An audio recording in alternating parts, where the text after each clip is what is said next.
Here we go. Soy un fauno. I want room service! I am a Jedi, like my father before me. Ahí tienen su hijo casa pintada. I've seen things you people wouldn't believe. Bienvenidas y bienvenidos a un nuevo capítulo de Cineasta en Alquiler en el mes de octubre, y pues hoy vamos a ver dos adaptaciones de una de las obras más inadaptables en la historia de la novela gráfica, que es Watchmen, o también conocida como Los Vigilantes. Como bien sabrán, de la obra cumbre de Alan Moore y Dave Gibbons, hay dos adaptaciones que se destacan bastante, y pues hoy será partida doble porque hablaremos del clásico de 2009 dirigido por Zack Snyder, del cual ya hablamos en nuestro capítulo pasado del Amanecer de los Muertos, que ya está anclado a nuestro perfil, y vamos a hablar de la serie de televisión del 2019 creada por Damon Lindelof, basada también en la obra cumbre de Alan Moore y Dave Gibbons. Pero como todos los capítulos de este podcast, no voy a hacerlo solo. Hoy tengo un invitado muy especial que viene desde la ciudad de Cali. Así que Julián, preséntate por favor y bienvenido a Cineasta en Alquiler. Hola Jan, un placer de estar aquí. Pues nada, por ahora digamos que estoy como en una reconstrucción de mi identidad como cinéfilo, así que nada, por ahora estamos iniciando un proyecto con otra colega que se llama El Cuarto Harto Podcast, así que nada, ya publicamos los dos primeros episodios por si nos quieren seguir por ahí, y próximamente esperamos también empezar a publicar reseñas en nuestro canal de YouTube homónimo, también lo pueden encontrar como El Cuarto Acto Podcast. Y de hecho, una de las reseñas que estaba pensando hacer, pues cuando se acabe ese periodo de Halloween, porque tenemos planeadas cositas como relacionadas más con el género, es precisamente hablar de la serie de Watchmen. Entonces, nada, también como pequeño dato curioso, este año en julio tuve la oportunidad de estar en la Comic Con, y precisamente mi charla en el panel académico estuvo relacionada al universo de Watchmen, posterior y un poquito previo a nivel cronológico del universo de Watchmen a la llegada de Alan Moore. Entonces, nada, la verdad es un tema que me llama bastante la atención, y nada, Jan, igual agradecerte por la invitación. A ti por aceptarla, Julián, y pues justamente quería preguntarte pues tres cosas. ¿Cuándo fue la primera vez que leíste el cómic? ¿Cuándo fue la primera vez que viste la película? ¿Y cuándo fue la primera vez que viste la serie? Pues mira, es bastante curioso porque, bueno, igual de pronto ahorita no lo tengo a la mano, pero hace mucho tiempo cuando me empezó a gustar mucho el tema de los cómics, la primera vez que hice un pedido en línea fue precisamente para adquirir ese cómic de Watchmen en el idioma original, y The Killing Joke, también escrito por Alan Moore. Tenía un compañero del colegio que era muy fanático de los cómics, y pues digamos que él fue como el que me guió en ese tema. Me costó leerlo, o sea, como que en un principio me ganó el fanatismo, y la verdad me costó bastante leerlo. Es un cómic que siento que gracias a su tonalidad, pues es el que planta como esa idea de novela gráfica, ¿no? De que no solamente es algo como diseñado para un entretenimiento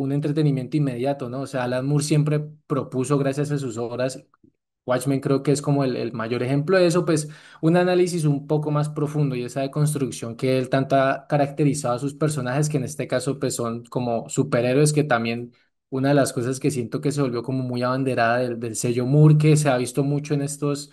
universos cinematográficos, es esto, el plantear ya no superhéroes y villanos como sino esta clase de personajes que tienen constantes matices grises. La película, creo que en algún momento tuve la oportunidad de verla brevemente por TNT, no sé, digamos que además de esa película he visto un par de la filmografía de Snyder. La gente que me conoce sabe que no soy muy fan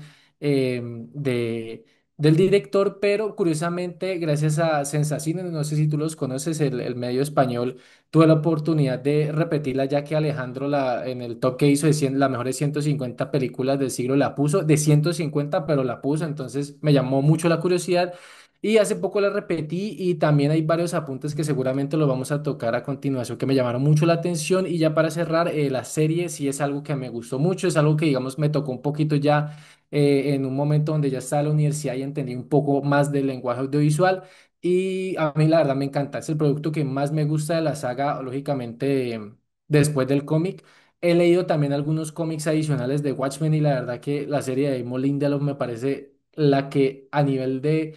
proponer algo arriesgado gana por creces porque es prácticamente una secuela directa del cómic. Es un universo muy interesante el que plantea y también sobre todo súper acorde a lo que planteaba Moore y nada, o sea, siento que por ahora mi producto favorito desprendido de todo este universo sin duda alguna es esta serie de HBO. En mi caso, yo me introduje al mundo de Watchmen porque en el colegio encontré un libro que hablaba sobre la historia del cómic. Entonces habían capítulos de las primeras tiras cómicas en los periódicos y era una cronología bastante interesante hasta llegar a los 80 que fue como el inicio de la disrupción del cómic por medio de la novela gráfica, porque ya no solo eran títulos de superhéroes, sino podían contarse diferentes tipos de historias para un público más adulto. Entonces, Watchmen obviamente es uno de los pilares del cómic para adultos que surgió desde los 80, especialmente con esa explosión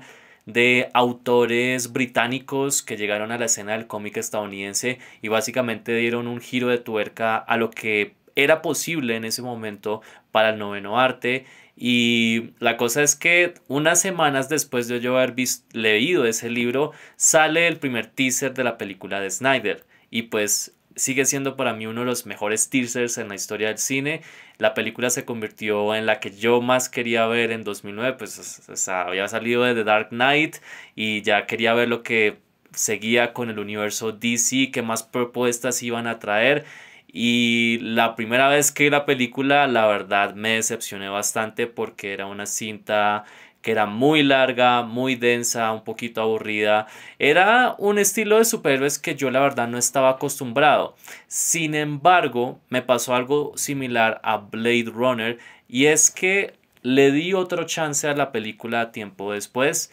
y ahí empecé a entender realmente cuál era el sentido que estaban tratando de contar a través de la cinta y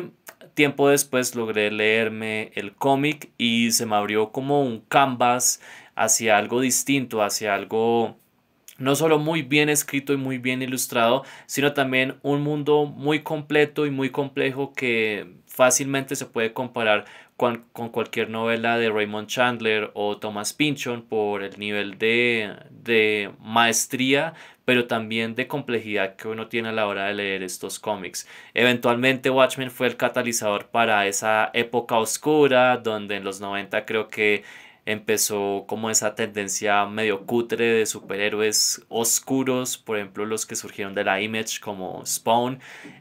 pero aún así la obra sigue siendo bastante cumbre y pues la serie de HBO la vi de hecho cuando salió porque después de los decepcionantes episodios finales de Game of Thrones, pues necesitaba otra novela semanal para curar ese mal de amores y pues llegó Watchmen que coincidió justamente con mi último semestre de universidad y con mi proyecto de tesis que fue el cortometraje de superhéroes Memorias en Siluetas. Y de hecho habían unos paralelismos muy interesantes entre ese proyecto y lo que estaba viendo con Watchmen, aunque la serie la terminé de ver ya a comienzos de 2020 y bueno, siento que la serie tiene grandes valores como tal. Hay unos puntos que no me terminan de cuajar, pero pues eso lo hablaremos más adelante y pues quedan advertidos ustedes queridos espectadores y oyentes de que vamos a hablar de spoilers, así que háganse el favor, lean el cómic, vean la película, preferiblemente en su versión extendida y vean la serie. Si van a ver la serie de primerazos, creo que se van a perder un poquito porque la serie es una secuela directa del cómic. No de la película, sino del cómic. Así que lean el cómic, de hecho deberían hacerlo porque es una obra maestra, y luego vean la serie. Son 9 capítulos, así que no es bastante larga y es una miniserie que pueden verse divinamente en un fin de semana. Así que, ya sacando esta alerta de spoilers, primero que todo, ¿por qué hicimos este especial en este mes, en esta semana de octubre? Porque el pasado 12 de octubre se conmemorarían 40 años de la muerte de Edward Blake, el comedian, y es justamente el punto principal por el que se encadena la historia de Watchmen, que es una Estados Unidos alterna donde casi todos los hechos de nuestra historia ha sucedido, pero tienen la adición de los superhéroes. Y los superhéroes acá se plantean como personas bastante, pues, grises, no son en escalas de blancos y negros. Algunos de ellos simplemente se ponen disfraces porque necesitan mantener una erección sexual. Otros lo hacen porque sienten poder al hacerlo y otros simplemente lo hacen porque no saben qué más hacer con sus vidas. Entonces, la mayoría de estos personajes no tienen poderes, excepto uno de los personajes más fascinantes del noveno y séptimo arte, que es el Doctor Manhattan, que es básicamente una versión de Superman y la exploración que hizo Alan Moore acerca de lo que pasaría con un hombre que tendría el poder de un dios. Así que vamos a empezar un poco con la película del 2009 porque desde que se publicó el cómic, todo el mundo quería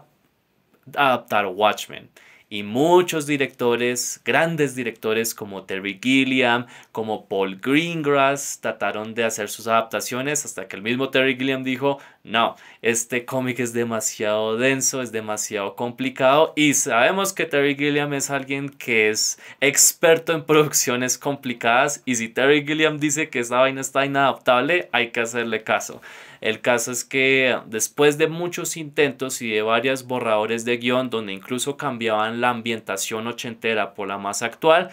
se decidió por un guión un poco más cercano a la novela gráfica que fue escrito por David Hayter, que había trabajado en las dos primeras entregas de X-Men, y Alex C., que también trabaja más que todo en televisión. Actual hace poco fue uno de los showrunners de la serie Wu-Tang, que es sobre la vida del grupo Wu-Tang Clan, el famoso grupo de hip hop conformado por The RZA. Y en este caso, Alan Moore tuvo el placer de haber leído el guión y dijo que era lo más cercano a lo que él había planteado en el cómic, pero como bien sabemos, Alan Moore es un poquito cansón y gruñón con el tema de las adaptaciones. Hubo un meollo bastante enredado con respecto a la Liga Extraordinaria, porque es que esta década de los 2000 fue la década donde todo Hollywood quería adaptar las obras de Alan Moore por alguna razón. Entonces tuvimos Desde el Infierno, la Liga Extraordinaria, que fue la última que tuvo a Alan Moore acreditado como uno de los co-creadores, V for Vendetta y Watchmen. Y pues de todas estas, V for Vendetta fue como la más exitosa tanto en crítica como comercialmente hablando.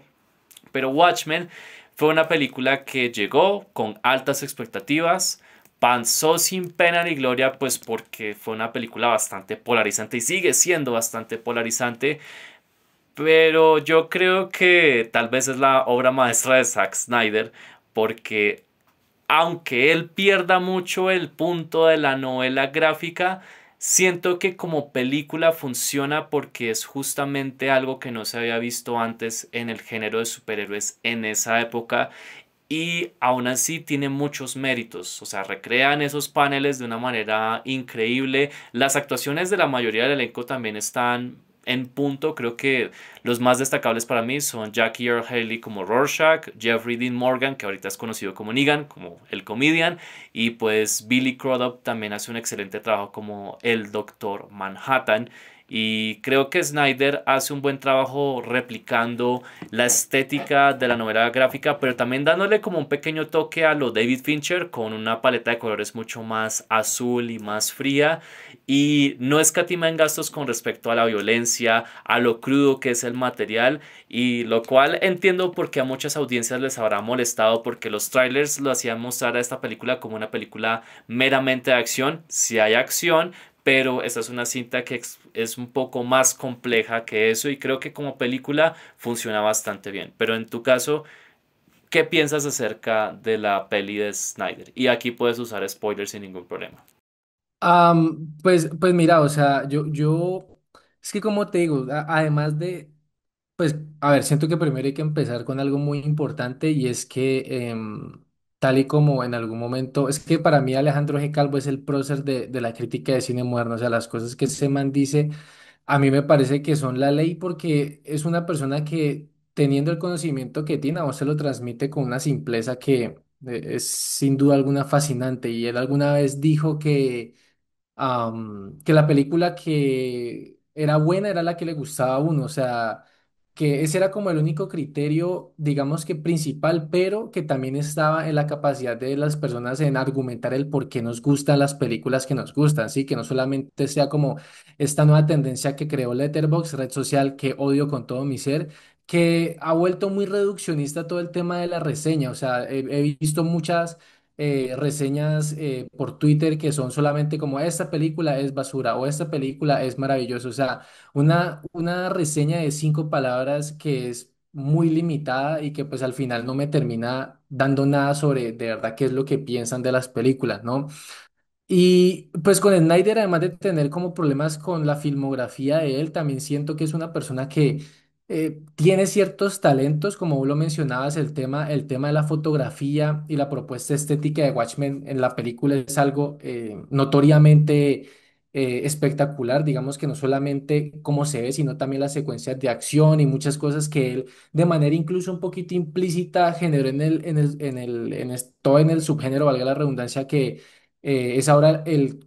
tema de los superhéroes, como el tema del slow motion, el tema de el usarlo en secuencias de pelea, em, el tema pues de ambientar las escenas de pelea con una música que siento que también incluso para las películas de acción causó como un cierto antes y un después de manera un poquito, pues, digamos, microscópica. Y, o sea, por esa parte, eso sí se lo reconozco a él y en general se lo reconozco a su filmografía. O sea, el man tiene una capacidad para crear imágenes icónicas muy grande. O sea, yo creo que si, por ejemplo, uno recuerda Man of Steel, hay por ahí unas 10 escenas donde uno podría decir, uy, estos fotogramas son increíbles. O sea, creo que el ejemplo más claro es la escena donde Superman está contra la luz del sol y pues prácticamente es un marco pues de algo que haría, no sé, cualquier artista del Renacimiento. Entonces, esa capacidad que él mantiene para generar ese impacto, y eso yo jamás la voy a negar. De hecho, siento que si él se hubiera ido más por esas propuestas y se hubiera convertido en un director de fotografía per se, siento que estaríamos ante un gran talento. Ahora, siento que el man también tiene como un complejo como de Salvador, que él como que quiere hacer todo, o sea, él como que siente que esa necesidad de ser el autor de todo lo que él haga, ser el director, el productor, el guionista, incluso en Army of Dead, la película que hizo para Netflix, él también fue el director de fotografía. Entonces siento que el man, pues desafortunadamente al tratar de abarcar tantos campos a la vez, siento que hay cosas que sí fallan un poquito y sí siento que además de que, como también bien lo decías, Jan, el adaptar una novela gráfica de este calibre es bastante complicado, no solamente a nivel estético, sino narrativo y siento que ahí es donde pierde mucho valor la película. Sí siento que el man en decisiones clave, como por ejemplo, y recordamos los spoilers, el tema de cambiar todo el plan de Ozymandias en su ejecución, que pues en el cómic es traer un calamar gigante, que eso sí se da a continuación en la serie, a hacer una mera explosión. Siento que em, quizás fue una decisión, me atrevería a decir, porque lógicamente no se conoce que de pronto para ahorrar costes era más fácil hacer en CGI una explosión nuclear, entre comillas, que un calamar gigante haciendo un ataque psíquico. Pero son de esas cositas que al final, sumadas a la pobre narrativa que tiene, ya que pues es muy difícil crear todos estas subtramas que tiene el cómic que son tan interesantes, pues al final la convierte en una película muy entretenida, pero ahí entramos en el inmenso mundo de ese debate interminable que existe entre qué es mejor, si la adaptación o el producto original. O sea, yo por ejemplo, esta fue como la primera vez que me he enfrentado a ese dilema porque no soy un ávido consumidor de libros, pero con los cómics sí me ha pasado que entiendo las personas cuando dicen no se mencionó tal cosa o no se le dio el desarrollo a un personaje que quizás en el libro lo merecía más. Entonces, uno ya desde ahí parte desde un juicio que es totalmente subjetivo. Ahí voy a donde de pronto es como mi opinión acerca del producto como tal, pero hay gente que quizás si no ve o si no lee el cómic le va a parecer una gran película, que al final siento que es un gran producto de entretenimiento, porque Snyder al final es un man que entiende muy bien el medio y es un man que ejecuta, sobre todo a nivel visual, propuestas muy interesantes. Yo incluso me quedaría con la que mencionaste en tu podcast anterior. Yo sí siento que de las mejores películas que el man tiene puede ser el remake a Dawn of the Dead. Incluso 300 también la podría meter en ese club. Porque ya digamos que cuando empieza a generar universos que son mucho más ambiciosos de lo que quizás él puede manejar, ahí es donde empieza a fallar en Army of the Dead, en Rebel Moon. incluso ahorita de lo que estamos hablando con Watchmen, o sea, siento que si el man se hubiera rodeado de personas que quizás hubieran acompañado lo hubieran acompañado a crear una visión un poquito más sólida, estaríamos ante uno de los mejores realizadores audiovisuales de nuestra generación. Y eso, la verdad, a mí en algún momento como que le tenía como mucho hate al man, pero ahora es simplemente entender que pues fue un talento, para mí por ahora es un talento desperdiciado, o sea, el man tenía un potencial impresionante con películas como Watchmen, pero desafortunadamente pues digamos que en temas, siempre él falla de pronto en temas narrativos, siempre falta un poquito más de profundidad a los personajes, un poquito más de profundidad a la historia, que siento que al final con esta intento de saga que hizo con Real Moon se vio como muy evidenciado de que él ya estaba repitiendo muchos de los tropos que en algún momento quiso hacer con o sea, con sus películas anteriores, que pues ya terminan siendo meramente aburridos, ¿no? Pues esta de Real Moon es una copia bastante vulgar a Los Siete Samuráis, y si bien hay infinidad de películas que lo son, pues siento que cada uno aporta en su lenguaje o la manera de que se ejecute alguito, o sea, siento que en Real Moon no había nada, o sea, y al final eso es como un buen resumen de lo que es el man, o sea, un man muy ambicioso que desafortunadamente no reconoce sus limitaciones y pues termina haciendo productos con mucho potencial porque digo, Watchmen, además de ser una gran película, es digamos un poquito un desperdicio pues de todo el potencial que tiene el universo que pues más adelante lo hablaremos con la serie de Lindelof, digamos que ese potencial sí se pudo ver plasmado en la pantalla chica gracias al riesgo que tomaron sus realizadores en prácticamente hacer una secuela del cómic, cosa que hasta ese momento no se había hecho. Sí, o sea, es una película que aún casi 17 años después genera bastante debate. Y entiendo perfectamente por qué mucha gente no le gusta esta película. Y es una de esas donde yo puedo decir, yo amo Watchmen, creo que es la obra maestra de Snyder. Creo que no ha hecho una buena película tan buena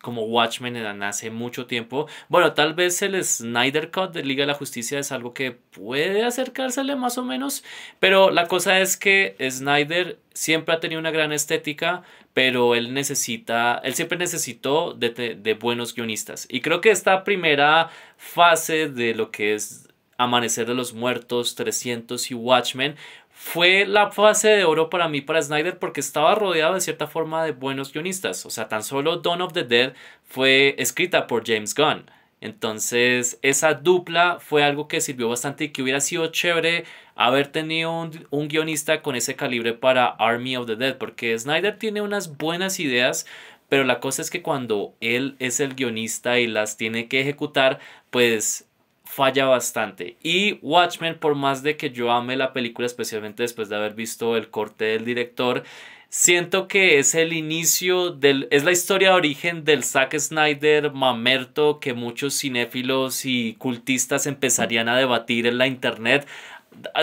a partir de esa década, porque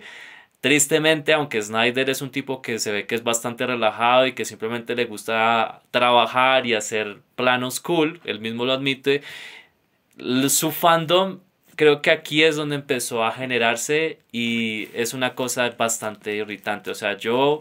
soy fan del trabajo de Snyder, pero tampoco lo voy a poner en el mismo pedestal que Stanley Kubrick. O sea, no, no, no, no. Snyder tiene cosas muy buenas, pero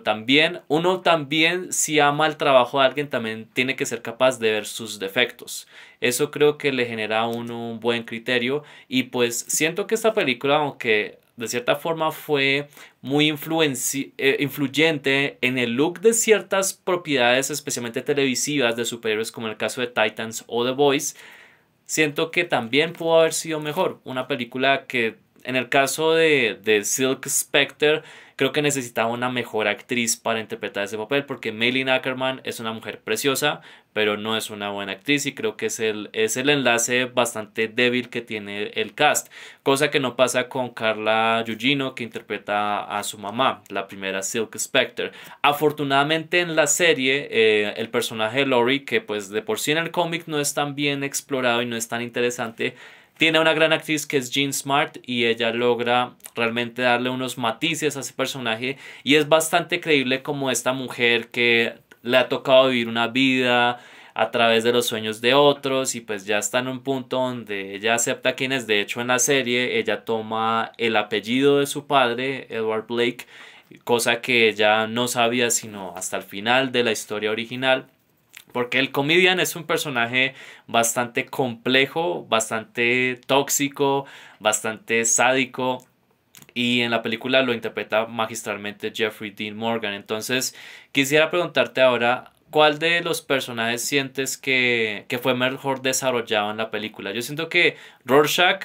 fue uno de los mejores aprovechados y pues el Doctor Manhattan también. Creo que especialmente con esa secuencia que adapta el capítulo 4 del cómic que está bajo la sinfonía de Philip Glass, creo que es una secuencia muy bien estructurada. Es sencillamente cine hecho en su mayor esplendor, que obviamente a muchas audiencias que estaban esperando golpes y acción cada 13 minutos pues se decepcionaron un poquito porque es un poco más contemplativo de lo que acostumbran a ver en cine de superhéroes. Pero quisiera preguntarte, ¿cuál de los actores crees que logró dar esa esencia de su personaje con respecto al cómic? Pues mira que ahora que lo mencionas y sobre todo, pues, o sea, a mí me gusta hablar mucho de Watchmen, pero no me considero experto, pese a que pues, colecciono bastantes cómics de la obra. Hay dos. Yo creería que el comediante, como bien vos lo mencionás, me parece muy chévere, además porque en el cómic de Before Watchmen se habla mucho sobre todo de la transición que tiene de ser una persona ingenua, sobre todo con el tema relacionado al patriotismo, a cómo ya post-Vietnam cada vez pierde como su fe, no solamente en la humanidad, sino en la América que le prometieron. Me parece que como esa desdicha y ese escepticismo que el personaje tiene, lo interpreta Jeffrey Morgan excelente. Yo creo que es que lo que te digo, Snyder tiene una capacidad para hacer ese tipo de escenas muy interesantes. Yo recuerdo mucho la escena que están como en ese disturbio que él baja de primero prácticamente a masacrar pues como a esta protesta hippie en contra de la guerra, que él habla pues de eso de que el verdadero sueño americano ya pasó y o sea es una mierda. Entonces me parece una escena que ejemplifica muy bien la esencia del personaje y digamos que gracias a los flashbacks que hay como que toda esas pequeñas partes, sobre todo las interacciones también que tiene con Doctor Manhattan en Vietnam, a mí me parecen súper interesantes porque ahí es donde uno se da cuenta el potencial que tenía la película para hacer una obra maestra en general del cine. O sea, por todas esas narrativas tan serias que tenía de cuestionar a un personaje con los poderes de un dios, el hecho de por qué no salvar a una persona que claramente está en peligro cuando pues el comediante asesina a esta persona, a esta mujer embarazada que acusaba pues como al comedian de que era el hijo de él. Todo ese tema a mí me llama mucho la atención porque es un ejemplo claro, es como un ejemplo claro de alguien que tenía unas muy buenas intenciones, pero perdió su fe en lo que más creía y es como lo que uno podría ver una persona que tenga como ese tipo de inestabilidad mental. Y el otro que también yo creo que gracias a la serie de Watchmen me gusta mucho es Ozymandias. Yo siento que el personaje de Ozymandias es bastante interesante porque si bien al principio uno puede plantearse que es quizás el segundo superhéroe, digamos como metahumano más poderoso al ser también inteligente y algunas habilidades físicas que tiene, siento que el man igual plantea unos dilemas morales muy interesantes, sobre todo pues con el plan que tenía de pues en el cómic El Calamar, que pues en la película es esta explosión de entender que al final el fin justifica los medios y que como una persona con ese intelecto al final incluso cae en llegar a esos, ¿cómo decir? Como esos pensamientos tan eh, polarizantes sabiendo las consecuencias que trae, ¿no? O sea, el man como que incluso es de su intelecto quedar como en el asumir que el bien común era eliminar a millones de personas para salvar billones, como en algún momento se comenta en la película, es también cosas que siento que a posteriori con el comediante me siguen como generando esos debates con algunos grupos de amigos, algunos grupos de personas del medio que les gusta hablar de Watchmen y siento que en esos dos personajes, sobre todo en la película, que es de lo que estamos hablando, está como esa esencia sobre todo de creo que de las cosas que más quería Muri era tocar esos temas serios usando el cómic de excusa. O sea, y siento que mientras se genere esa conversación de esos temas y no solamente de una escena como muy llamativa o que tenga colores muy rimbombantes y música, o sea, yo siento que puede haber un balance entre eso y siento que la película, incluso con las claras fallas que tiene, en esos precisos momentos se le da unos puntos muy altos. Y es que yo cuando revisito algunas escenas de Watchmen, yo ya no me fijo tanto en en el espectáculo, en las escenas de acción o en las explosiones, sino en esas escenas de diálogo que algunas calcan directamente lo que dice el cómic y lo adaptan de una manera maravillosa. Y justamente una de mis escenas favoritas es la escena, es el flashback cuando pues nuestros personajes se van a reunir por primera vez para armar este equipo y Ozymandias tiene como esta idea ingenua de hacer una especie de Liga de la Justicia para combatir el crimen y salvar el mundo, pero el comedian le dice que pues eso en realidad no va a servir de nada porque pues estamos peleando contra estos criminales en una guerra sin fin. Ellos siguen saliendo de la cárcel y pues los gobiernos de Estados Unidos y Rusia están armando sus bombas y dice, hay una línea que me encanta que donde él indica que la humanidad ha tratado de acabarse a sí misma desde el principio del tiempo y ahora tenemos el poder para terminar el trabajo, señalando obviamente al doctor Manhattan que está con ellos y que pues literalmente puede destruir y también crear vida. Entonces ahí Ozymandias se da cuenta cuando el comedian pues quema su mapa con todo ese plan que había trazado, pues ahí es donde él se da cuenta que necesita otra solución y es también lo que lo conlleva a matar al comedian y pues a hacer su plan maestro que es causar un genocidio para detener la Guerra Fría que pues podría costar la vida de billones. A mí la verdad, el tema de cambiar el calamar por la explosión cuántica, siento que para la película le beneficia porque es que de por sí hay muchos personajes en Watchmen y el cómic plantea muchas subtramas para introducirnos al tema del calamar. Entonces es una película ya de por sí muy larga, independiente de la versión que uno vaya a ver. Entonces por cosas económicas del guión, creo que fue muy acertado cambiar el modus operandi de Ozymandias. Creo que no se sale tanto de su personaje, porque siento que si hubieran añadido el calamar a último momento, que tal vez el Snyder de 2016 sí hubiera incluido de manera random, como en el caso que pasó con Batman versus Superman, que pues Doomsday aparece en el tercer acto y es como, ¿ah? Como, aunque ya nos lo habían spoileado en los trailers, pero dentro de la narrativa que está planteando esa peli, o sea, es una cosa que está fuera de lugar, que no pertenece a lo que ya se nos había planteado en los dos primeros actos. Entonces, creo que aquí beneficia mucho que Snyder no fuera el guionista exacto de la película. Es una cinta que sí tiene muchos problemas, pero siento que es una cinta bastante infravalorada con respecto al género de superhéroes porque justamente en esta época donde ya pasamos por una gran sobresaturación de ese género y pues ya la gente está mirando otras cosas que ver, esta aún se siente bastante destacable por la estética, por la elección de sus actores, por el mundo que plantea y por unas secuencias no solo de diálogo, sino también monólogos y usos de música que creo que son muy acertados y que son únicos para lo que estaban planteando en las películas de superhéroes en esta época. Y hay que recalcar el trabajo de Tyler Bates, que es el compositor musical y que también ayudó a escoger las pistas musicales que algunas eran referenciadas dentro del mismo cómic y pues que era un estilo que él luego volvería a implementar con Guardianes de la Galaxia volumen 1 y 2 dirigidas por James Gunn, que eventualmente también se volvería el CEO de DC Studios. Listo, entonces unas palabras finales acerca de la película de Watchmen, por qué la gente debería verla, por qué no debería verla, por qué recomendarla o no recomendarla, cuál versión es la mejor de esta película.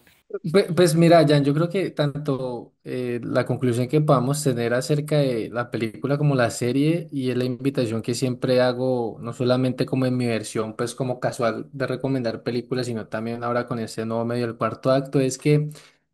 al final uno se tiene que crear su criterio, ¿no? Y eso Siento que también se ha perdido mucho gracias a nuestros queridos resumidores de películas o gracias a estos nuevos como sinopsiadores que existen, pues de que en vez de recomendar una película como que simplemente te cuentan la historia y ya el espectador no siente como la necesidad de verla, ¿no? Pero siento que es importante, así no nos guste, pues igual. A ver, yo sí siempre he dicho que sobre todo una película que me vaya a ver a cine, malo, malo, malo, pues es una experiencia que tengo en un medio que probablemente desaparezca. Entonces, en este caso no es el mismo porque ya estamos hablando del streaming, pero sí siento que si uno tiene o quiere entrar a conversaciones, por ejemplo, como estas, sí tiene que uno crear un criterio sólido, así sea viendo la película, así sea viendo el cómic, la serie, o sea, o simplemente pues verlo y decir, pues, no me interesó este universo, no me llama la atención leer ni siquiera el cómic, pues eso está perfecto, pero claramente una vez se consuma, pues que esa palabra también a veces como que tiene sus matices, pero más bien después de apreciar un producto audiovisual. Watchmen tiene, como lo hemos hablado, puntos buenos, puntos malos. em, pero nada, yo lo denominaría en palabras cortas como un experimento que tuvo el potencial de ser una de las grandes películas de superhéroes de la historia del cine, pero se queda en eso, en un muy buen experimento, muy entretenido, que otra cosa que también se me olvidó mencionar es que siento que la duración no le hace justicia a, a la crítica en el sentido de que a mí la primera vez que me la vi, pues como que no, la duración como que no se me hizo mucho problema porque siento que tiene un buen ritmo, como ya lo veníamos mencionando, tiene momentos icónicos, ya sea visuales o acompañados de diálogo muy buenos, entonces nada, siento que al final uno tiene que crear su criterio, pero en esta ocasión siento que incluso si uno no le gusta Watchmen malo, malo, malo, malo, pues se lleva un rato de entretenimiento de calidad. Entonces yo creo que esa es como mi invitación con esta película de Zack Snyder, que también como le decía, siento que posterior a esto es, o sea, si quieres ver como el prime de Snyder, de aquí para atrás, siento que uno creo que va muy a la fija en ver productos de entretenimiento de muy buena calidad. Yo creo que hasta Sucker Punch tiene como sus cositas interesantes, 300,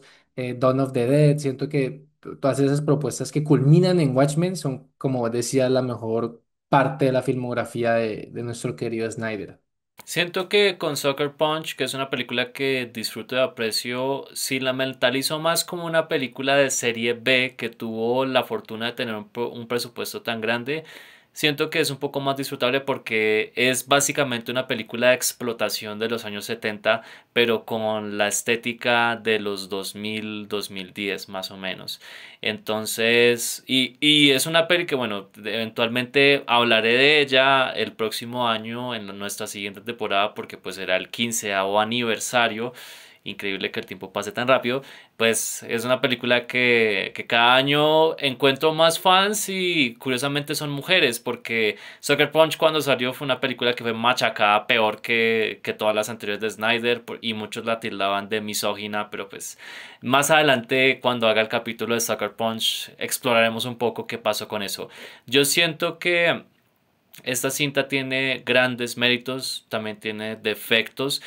Creo que la versión que salió en cines, que es la que dura como 2 horas y 40 y pico, es una buena edición para uno poderse introducir a la peli. Si uno quiere ver un poco más, pues la Ultimate Edition, que dura como 3 horas y media, que incluye muchos elementos del cómic que se dejaron por fuera, pues por obvias razones, porque cómo vas a poner una peli de esta magnitud de casi 4 horas en salas de cine, eso es algo impensable, especialmente para los distribuidores, especialmente una película de clasificación R que ya para esa época en el 2009 esas no facturaban tanto en taquilla. Entonces es una buena opción. También no estaría mal que la vieran en el español latino, la versión de cines, porque siento que el trabajo de doblaje es muy, muy bueno. Especialmente nuestro ya fallecido Miguel Ángel Gigliasa, que hizo la voz de Rorschach, que es era un actor con una gran voz, era la voz de Danny Trejo, era la voz de la Mole, y pues siento que le dio un toque muy interesante a este personaje. Así que para aquellos que tal vez les dé como flojera leer el cómic, esta web puede ser una buena introducción para entrarse a ese mundo. Pero ciertamente creo que es una buena forma para que se motiven a leer el material de origen en caso tal de que no sean tan adeptos al tema de las novelas gráficas, pero pues es que Watchmen no es como cualquier otro cómic y siento que la gente que estuvo detrás de escenas entendió la tarea e hizo lo mejor posible. Y pues el caso es que Snyder tal vez no era la mejor elección o no era la ideal para adaptar un proyecto de estos, pero al menos le acoto que tuvo las bolas para atreverse a decir que sí cuando otros dijeron que no. Y eso es algo que siento que se le puede valer bastante. Es mejor cuando uno trata de experimentar y falla que no haberlo intentado del todo. Entonces, sin más que decir, Watchmen, la película, no fue un éxito de taquilla, tuvo unas críticas bastante divididas, aunque esta fue una de esas últimas películas que se benefició mucho en el formato casero porque esos DVDs y esos Blu-rays se vendieron por montones y fue la primera película de Snyder que tuvo diferentes versiones en el formato casero, aunque su primera película que tuvo una versión extendida fue justamente Dawn of the Dead, que de hecho eso lo mencionamos en el capítulo anterior. Entonces, Watchmen pues empieza a generar como una serie de fanáticos. De cierta forma la película reintrodujo a nuevas generaciones al cómic y eventualmente, y por esa razón creo que ahora es más común ver la novela gráfica en cualquier estantería o en cualquier librería, porque eso antes era imposible de conseguir ese cómic antes del estreno de la película. Y con el auge de los 2010 con respecto a las series de televisión, pues nos encontramos en una era muy interesante donde la televisión nos estaba dando propuestas más interesantes que el mismo cine, especialmente en Estados Unidos. Y pues esta fue la época de Breaking Bad, de Game of Thrones, de Boardwalk Empire, de Mad Men, de True Detective, o sea, HBO y AMC y también Netflix, que entraría al ruedo con House of Cards o Orange is the New Black, pues nos empezó a dar unas series de muy buena calidad. Y otro fenómeno que se dio eventualmente en los 2010 fue el género de superhéroes, que ya habíamos pasado por el Arrowverse, por las series de Marvel y Netflix, por las series ambientadas en el UCM, Legion, Doom Patrol, etc. Y 2019 nos dio unas propuestas muy interesantes con respecto a estos cómics bastante extraños, y pues uno de los proyectos que más se rumoraba era una nueva adaptación de Watchmen para HBO. Entonces, muchos especulaban qué iba a ser esta adaptación. ¿Iban a volver a contar la historia que ya se había contado en la película? ¿O iba a ser un spin-off? ¿O iban a hacer la adaptación de Before Watchmen, que ya para ese momento ya casi todos los números se habían publicado?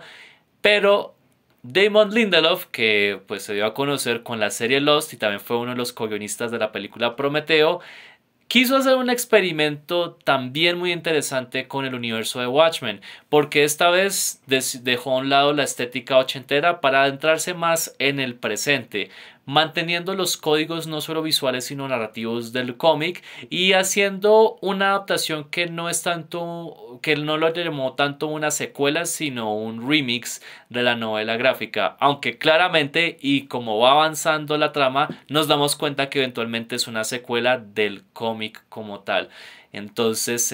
a finales del 2019, cuando todo el mundo estaba llorando por el final de Game of Thrones, de lo malo que fue, y estaba alabando series como Chernobyl, pues llegaría esta nueva entrega de la franquicia Watchmen de la mano de Damon Lindelof, con un elenco de muy buenos actores como Regina King, Tim Blake Nelson, Don Johnson, Louis Gossett Jr., que si no estoy mal ganó un Emmy por su actuación como Will Reeves, que después se revela que fue Hooded Justice. También Yahya Abdul-Mateen el segundo, que había interpretado a Black Manta en Aquaman un año antes. Y pues su majestad Jeremy Irons como Ozymandias. Entonces esta es una miniserie que duró 9 capítulos y fue muy bien recibida por críticos. Un poquito dividida entre audiencias, pero bueno, eso vamos a ver más adelante. Entonces, ya Julián nos mencionó que es muy fan de la serie Watchmen, pero cuéntanos cómo fue esa primera experiencia, cómo se sintió al empezar a ver estos 9 capítulos y ver una que se podría decir digna continuación de la obra de Alan Moore y Dave Gibbons. Pues, mira, ya fue muy curioso porque si bien la serie se estrenó en 2019, si no estoy mal, acabó como a principios del 2020 y digamos que en esa época ya estaba pues en la universidad y pues digamos que desde cierto punto en adelante, pese a que si bien mi formación profesional es de comunicador, creo que después de segundo semestre el mundo audiovisual me empezó a gustar o empecé a tener como una fascinación mucho más grande. Pues resulta que en ese contexto, en 2020 con la pandemia, pues digamos que al estar encerrado uno como que no tenía muchas cosas que hacer y yo era una persona sobre todo que disfrutaba salir, sobre todo pues interactuar con gente y jugar fútbol, entonces al estar confinado como que me relegué básicamente a jugar videojuegos que ya lo hacía desde antes, pero también el mundo de la serie me empezó a llamar mucho más la atención porque si bien había ya empezado como a consumir películas y sobre todo el 2019 fue quizás el primer año que por fin el balance de yo ir solo a cine superó por creces y la acompañaba y como que de ahí ya como que crece compromiso también con siempre en lo posible ir a salas de cine, así sea solo, pues digamos que ya estaba instaurado ese hábito, pero no con las series precisamente porque am, mis antecedentes de series casi siempre se limitaban a series de animación de la época que si bien eran muy buenas como no sé, Los Padrinos Mágicos, o toda la era dorada de la MTV que todos conocimos como South Park, como La Casa de los Dibujos y tal, pues digamos que nunca había asociado como a la televisión con productos de calidad. Y es ahí donde entramos con, yo creo que la primera serie que a mí de verdad me gustó lo suficiente como para verla completa si fuera por medios ilegales, pero una que también hemos hablado extra micrófonos, que es Borbol Empire. Es quizá la primera serie de la cual yo o sea, me fascinó porque era como ver la maestría, sobre todo a nivel de escritura del cine en una serie. Entonces, desde ese momento a mí me llamó mucho la atención porque la televisión te da como esa oportunidad de desarrollar, si se hace bien, porque siento que ahora muchas series abusan del tema de los episodios y de la extensión de las series para meter mucho relleno, cosa que pues me parece lo peor que puede existir ahora, pero en la era dorada, como bien lo decías, esa extensión se usaba para desarrollar personajes, para desarrollar tramas que al final eran súper interesantes. Yo creo que gracias a eso fue mi clic con Borbol Empire, pero también con nuestra querida HBO. Yo siento que eh, sin duda alguna el peor error que cometieron, e incluso Warner se ha retractado hace poquito, fue cambiar el nombre de su plataforma, ya que si bien había otras IPs que les daban mucha más visibilidad en tema de calidad, era escandaloso la comparación entre HBO y el resto de las producciones originales que creaban. Y hay muchas de las que vos mencionaste que a mí me gustan. The Wire, Chernobyl, incluso unas más recientes como Succession, como Barry. O sea, hay series que, si bien tienen como este efecto de Watchmen que se han vuelto muy de nicho, son excelentes. O sea, sobre todo con Barry, siento que es de esas series que si uno encuentra a alguien que le gusta, uno va a tener una muy buena charla porque es un nivel de televisión que se equipara al cine, ¿no? Entonces, en ese contexto, digamos que tuve como un pequeño susto de COVID y fui confinado en mi casa, no tenía, o sea, no estaba confinado ni siquiera en mi cuarto, entonces no tenía mi computador. Y en esa semana que estuve confinado, me vi las 3 temporadas de Westworld que habían hasta ese momento, porque solamente habían 3 temporadas, creo que la cuarta fue unos 2 años después, que a mí me fascina también esa serie. Me vi Westworld, me vi Chernobyl. Me vi The Pacific y Watchmen. Watchmen fue la última que me vi porque eh, le estaba como generando mucha expectativa y hasta cierto punto me planteé que de pronto le estaba generando mucho hype y me decepcionaba y todo lo contrario, o sea, de verdad que ya cuando tuve la oportunidad de verla en el televisor, porque en esa época recuerdo también que como no existía la plataforma, solamente estaba como la aplicación de HBO que como que lo limitaba al usuario al computador o a usar un Roku, entonces digamos que ya fue mucho tiempo después que la pude ver en televisión y creo que, como te comentaba, la hizo creo que completa 3 veces y hay un capítulo en particular que pues quizás hablemos más adelante ya también he visto bastantes veces, pero me gusta mucho y lo que vos decías, para ya darte paso otra vez, siento que Lindelof esta vez sí asume un riesgo muy grande, que quizás Zack Snyder lo hizo de una manera un poco más reducida en el sentido de que pues era simplemente adaptar este cómic, pero este man lo que hizo fue crear una historia no solamente con nuevos personajes, sino conectarlos con los del pasado en una línea temporal donde su contexto social era totalmente diferente. O sea, nunca nosotros después de leer Watchmen nunca sabemos qué es la vida de todos esos personajes. Entonces, era un interrogante muy preocupante el hecho de que se planteara un universo donde ya teníamos una Laurie Blake sin ser Silk Spectre. O sea, en esta serie no vemos a Silk Spectre, vemos a Laurie Blake. Y también a un Adrian Byte que si bien tenemos como algunos destellos de lo que fue como Ozymandias, más bien tenemos a una versión que siento que los fans criticaron mucho, pero siento que no entendieron porque ese juego tan como ese humor negro que tiene Lindelof de plantear que el sueño máximo del hombre más inteligente del mundo se convirtió en su cárcel por voluntad propia, es algo que a mí me parece fascinante. Entonces, nada, me parece que era un desafío muy complejo y Lindelof y obviamente todo su equipo de trabajo lo ejecutaron a la perfección. O sea, de verdad que es una serie que disfruto mucho y al ser una serie limitada, se puede ver en un día si uno le apasiona mucho el tema. Y siento que gracias a que no tiene más temporadas, ese factor siento que juega un papel clave en que el nicho de gente que le gusta la serie cada vez se vuelva más grande, porque siento que gracias también al fenómeno de estirar el chicle con las producciones de televisión, al final pierden mucho como la calidad. Siento que el ejemplo más claro reciente fue The Bear. Y nada, siento que Watchmen al haber respetado, bueno, Lindelof también sobre todo al respetar el hecho de que no se iba a hacer una continuación de la serie, que era como ese misticismo alrededor, sobre todo el final tan polémico que tiene la serie, que pues también en un momento quizás hablemos de él.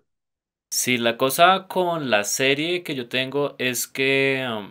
es una serie que tiene definitivamente la calidad de HBO, desde la parte como una serie de HBO siempre va a tener una estética muy diferente a cualquier otra serie de cualquier otra plataforma. Ese look de HBO es muy difícil de conseguir y solo los mejores lo pueden hacer. Entonces,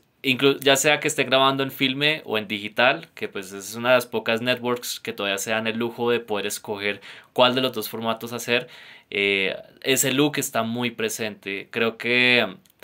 a mí un problema que tuve con la serie como tal es que sentí que el guión era de esas guiones que en algún momento se le había hecho pitch para hacer otro proyecto totalmente distinto, pero con el éxito que tuvo Get Out, la película de Jordan Peele, siento que le dieron la luz verde porque ya se estaban empezando, estaban poniéndose de moda estas historias, tanto en cine como en televisión, inspiradas en los problemas raciales por los que tristemente ha pasado en Norteamérica.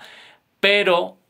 eso creo que también ayuda mucho a que se sienta parte del universo Watchmen y creo que el primer capítulo nos introduce a la perfección esas otras facetas que tal vez no hemos visto de este mismo universo, porque la historia original transcurre más que todo en Nueva York y en Marte y en Antártica. Pero ¿qué hay del sur de los Estados Unidos? ¿Qué hay de Vietnam? Y durante el transcurso de estos episodios nos muestran unas diferentes facetas que tal vez no habíamos tenido el chance de ver en el cómic y que tal vez estaban implicados en los dossiers que vemos al final de cada capítulo.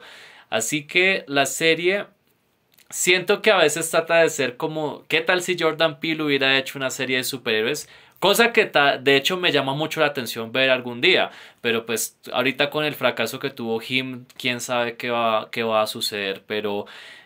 también hay unos valores muy interesantes que siento que el mundo que me muestran con los nuevos personajes es muy interesante y cuando aparecen los elementos del cómic original siento que tienden a chocar un poquito con la seriedad y la estética que se nos plantea desde las subtramas de Tulsa. Especialmente ya al final cuando se revela que el esposo de Sister Knight resulta ser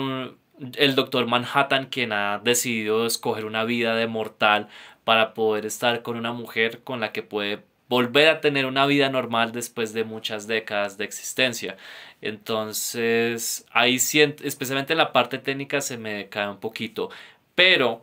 hay que decir que hay muchos detalles que hacen que esta serie sea maravillosa. Ya mencioné las actuaciones del elenco, todos son muy buenos actores, desde Regina King hasta Jeremy Irons. De hecho, viendo a Jean Smart, que hizo que me agradara Silk Spectre, un personaje que la verdad no soy muy fan, y a Jeremy Irons como a Ozymandias, yo pienso que si hubieran logrado hacer la adaptación en los 80 dirigida por Terry Gilliam, ellos dos seguramente hubieran sido Silk Spectre y Ozymandias. O sea, yo los veo a ellos perfectamente en esos roles jóvenes con sus contrapartes viejas. Y pues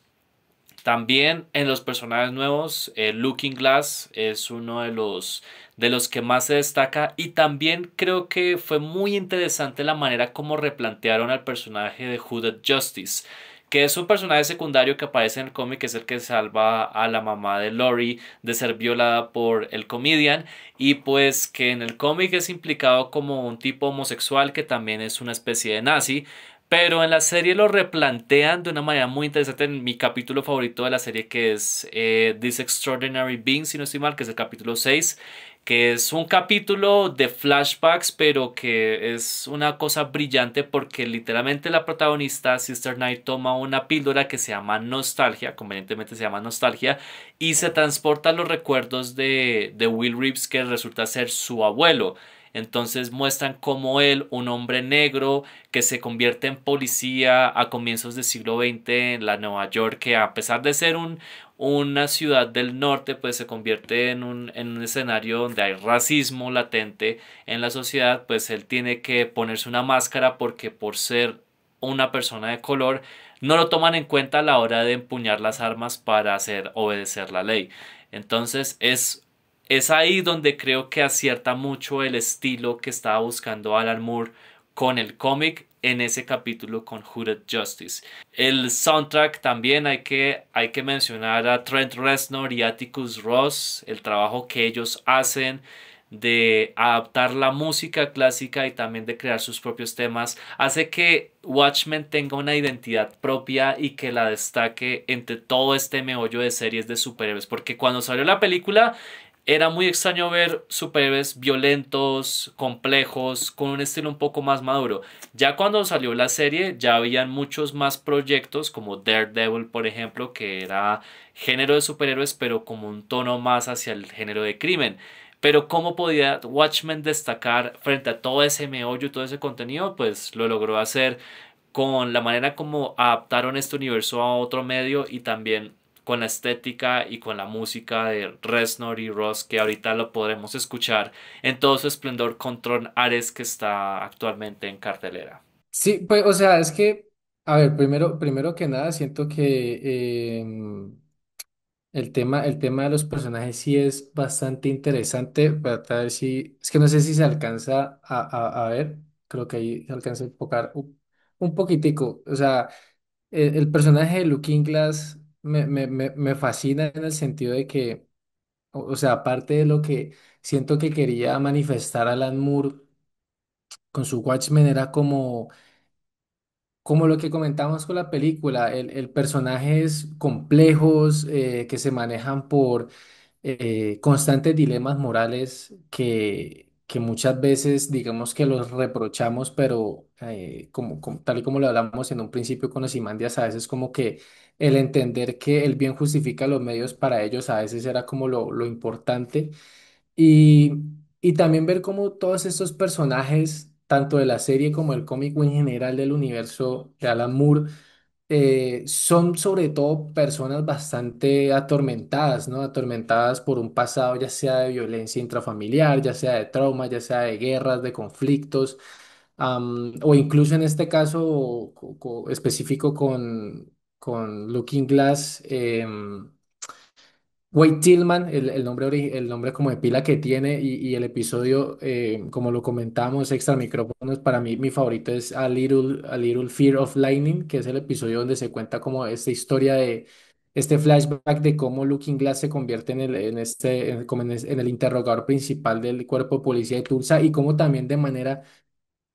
o sea, ejecutado de una manera muy espectacular cómo se conecta sobre todo con uno de los sucesos más importantes del cómic, como le es el ataque psíquico del calamar,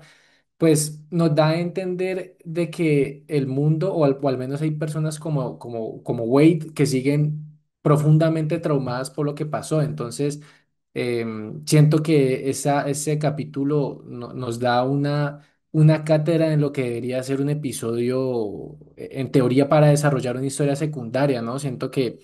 uno entiende mucho de su psicología, entiende mucho dónde vienen como esos temores que él tiene, como de ese terror constante de pensar de que eso puede volver a pasar. Y además de eso, pues también hay una escena que a mí me fascina, que es cuando él llega a preguntarle a la exmujer qué eran esas pastillas que tú mencionas, que pues ahí precisamente le dice que son nostalgia, y ella hace como un pequeño comentario, como una pequeña puya de que le recomiendo a tu amiga de que no las use, cuando él nunca mencionó que era una amiga, y él le dice, o sea, como que eso, que no era una amiga, y la exmujer le insiste como que él siempre tuvo como buen gusto para las mujeres y no entendía por qué andaba con personas así, que paradójicamente, mientras el capítulo pasa, también empieza a interactuar con una mujer que termina siendo parte de la séptima caballería. Entonces digamos que se cumple lo que la ex esposa le dice, y pese a todos los intentos que pues se mencionan en el episodio que ella tuvo para mantener la relación por 7 años, el man como que en esa resignación tan grande que tiene al darse cuenta de que su trauma va a estar por encima por ejemplo, el conseguir al amor de su vida, le dice la frase de 7 años de mala suerte, haciendo alusión de que fueron 7 años de mala suerte para ella. A mí me parece espectacular. O sea, ese episodio para mí a nivel subjetivo siempre va a tener un calificativo diferente, además porque Tim Blake Nelson es de ese tipo de actor, junto con de World Empire, Sean Wiggum, creo que se llama el hermano de Noki Thompson, creo Sí, que Shea Wiggum, Shea Wiggum. eso, Sean Wiggum, o algunos otros que uno siempre los ve en todo lado haciendo un gran trabajo. Creo que, por ejemplo, pasó ahorita con, Dios, estoy mal con los nombres, el protagonista de Adolescence, Stephen Graham, eso, Stephen Graham, que que también la también habíamos visto está en en todo Boardwalk lado, en Empire. Volver Empire, en Peaky Blinders. O sea, son como esa gama de actores que uno sabe que son unos excelentes secundarios, pero cuando tienen esos momentos de brillar son espectaculares. Y nada, pues, o sea, con respecto también al resto de la serie, lógicamente sí siento que las mayores fallas que tiene son al final de la serie. Creo que el último episodio deja mucho que desear. No sé, siento que es un cierre que por lo menos, gracias a las interrogantes que deja, crea ese misticismo, y siento que eso se le valora mucho, pero yo también soy muy fan de todo lo que pasa antes, del cómo Lindelof tiene la excusa perfecta para plantearnos un universo donde hay personajes nuevos que ya conviven o nacieron en este universo post-Watchmen, y todos los que tenemos como Laurie Blake y como Adrian Bido, como el mismo Will Reeves, que se revela como Julian Justice, que en estos tiempos modernos tienen una nueva participación en todo este ajedrez que detona el asesinato del sheriff, y también pues todo el plan que ya tenía Lady True pactada desde hace mucho tiempo. Entonces, em, a mí por lo menos en ese tema me parece que es lo que debería hacer una adaptación. O sea, una adaptación, si va a hacer un copy-pegue de la obra original, tiene que ser ejecutado a la mismísima perfección, porque es que ahí sí yo me voy a la teoría de que el producto original muchas veces a nivel narrativo puede ser más rico. Ahora, ha pasado mucho, sobre todo con los videojuegos que también están en auge, como Arcane, incluso como productos que ya son un poquito menos aclamados, como Sonic o Mario, de que no hay necesidad de seguir a la letra el lore o el universo de un juego, porque si nos ponemos a ver, por ejemplo, League of Legends, si bien tiene un lore atrás, pues si hubieran hecho una serie como con las mecánicas del juego sería aburridísimo. O sea, lo que hicieron, por ejemplo, Fortis Studios con Arcane también me parece un ejemplo de lo que de verdad se puede hacer, o el potencial que tienen las adaptaciones cuando se toma ciertos elementos del universo base y se expanden. Ahorita lo estaba pensando también era con Fallout. También me parece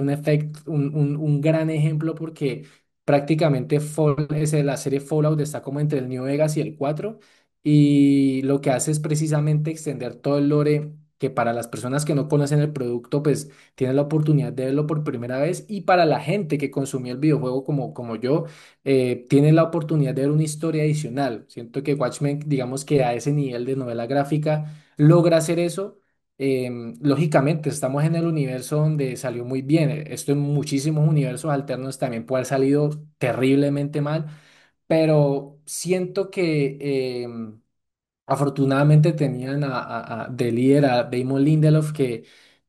siempre ha sido un gran escritor, o sea, además de lo que hizo en Lost, le valoro muchísimo de Leftovers. The Leftovers me parece una gran serie, o sea, la primera temporada me gusta mucho, desafortunadamente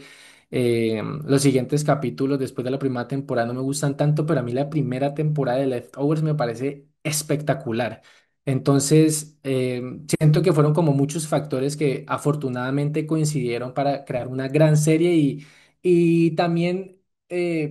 me parece que cumple con algo que yo he hablado mucho como con amigos y gente como el medio, y es que Watchmen no solamente es una buena serie de superhéroes, sino que es una buena serie, punto. O sea, es una serie que la crítica alabó y que si bien la gente, o sea, si bien puede tener detractores, siento que hay cosas que son innegables y que no se le pueden quitar, como la maestría en la que está filmada, la profundidad de sus personajes y nada, o sea, siento que igual también el logo de HBO, o sea, ayudó muchísimo para que esta serie fuera un éxito total, por lo menos en crítica. Porque sí, esa pudo haber sido otra serie del montón y probablemente eso pudo haber sucedido, pero HBO fue muy inteligente al escoger a alguien como Damon Lindelof, que no es alguien que le gusta hacer las historias de una manera tan común y corriente, sino que realmente quiso tomarse muchos riesgos y también se tomó muchos riesgos con esta serie porque tan solo introducir en la serie con un evento que es muy tabú en la historia norteamericana, que fue la masacre de Tulsa en 1921, que es un catalizador para todo lo que se va a ver dentro de la temporada. Eso es algo muy arriesgado, pero también ayudó a que la gente se familiarizara con un capítulo bastante complejo y trágico de su historia. Y pues a mí me encantan mucho esas historias alternas porque nos muestran esa interrogante de qué pudo haber pasado. Y creo que la serie de Watchmen lo logra brillantemente. Entonces es una serie que creo que sí, el último capítulo se me cae bastante, aunque me gusta mucho la ambigüedad de la escena final. Pero antes de terminar, Julián, rápidamente, ¿cuál es su escena favorita de la película y la escena favorita de la serie? Escenas así como puntuales. Pues, o sea, me voy a tomar el atrevimiento de hacer un top 3 breve de la película, o sea, sin ningún tipo de orden, porque pues de pronto ahí sí me demoro. La interacción que tiene Night Owl y el comediante después de que él masacra a la protesta, el diálogo previo a que Doctor Manhattan extermina a Rorschach y a ver, ¿qué puede ser? No, y también la escena que tiene Rorschach en la cárcel cuando le explica al man de la policía por qué él cree que la máscara es su verdadera cara. Me parece que es de los momentos donde mejor se adapta el lenguaje del cómic a la pantalla. Y de la serie,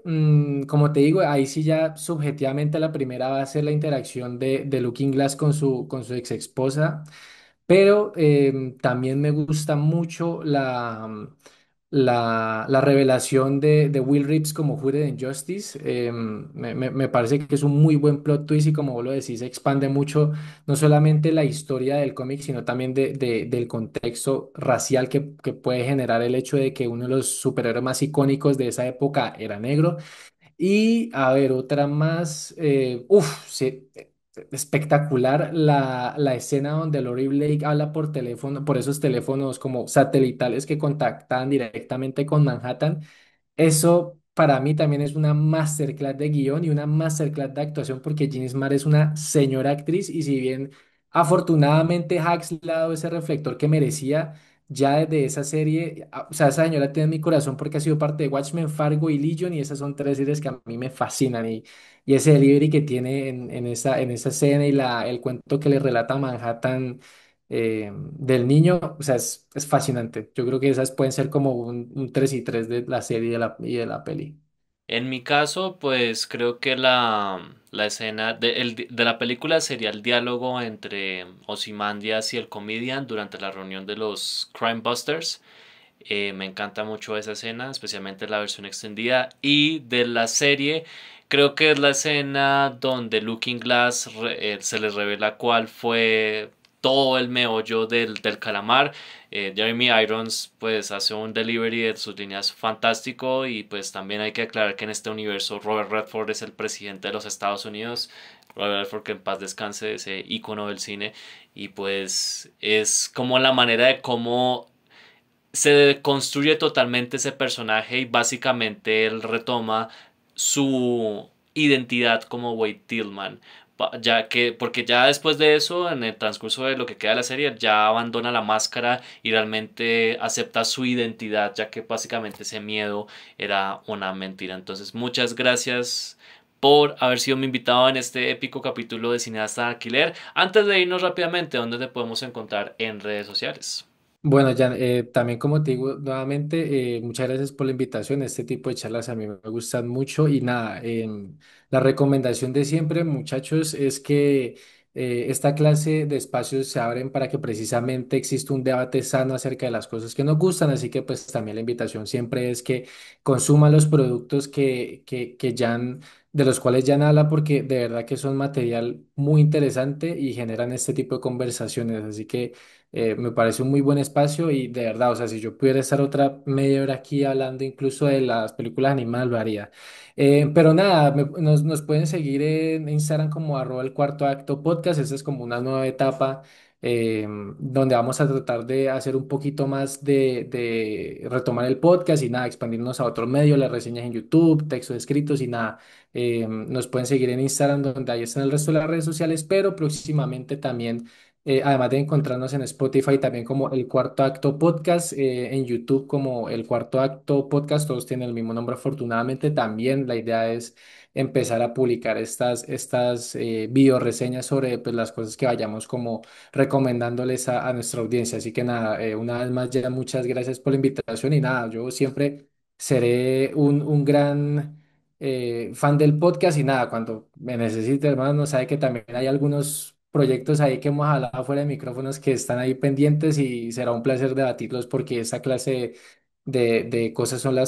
por las cuales yo inicié el proyecto hace mucho tiempo, el Gabinete de los Ceros, y por las cuales continúa esa labor como el cuarto acto. Y sí, porque eventualmente vamos a hacer otros capítulos, pero pues no les vamos a contar todavía de qué se va a tratar. Pero gracias, Julián, una vez más por haber sido parte de este capítulo de Cineasta en Alquiler. Recuerden, queridos oyentes y espectadores, que pueden encontrarnos en YouTube y YouTube Music todos los miércoles. Octubre es un mes que va a tener unos capítulos muy muy especiales, así que estén pendientes de todo lo que les vamos a traer. Así que muchas gracias una vez más. Por favor, lean el cómic, vean la película, vean la serie. Son tres propuestas muy interesantes. Sabemos que a Alan Moore no le gusta ninguna de esas y seguramente no le va a gustar este capítulo, pero pues a ustedes sí. Así que les recomiendo mucho checar este podcast, también checar el trabajo de Julián, porque hay unas cosas muy interesantes. Así que gracias una vez más por conectarse. Nos vemos el próximo miércoles y recuerden que nada termina,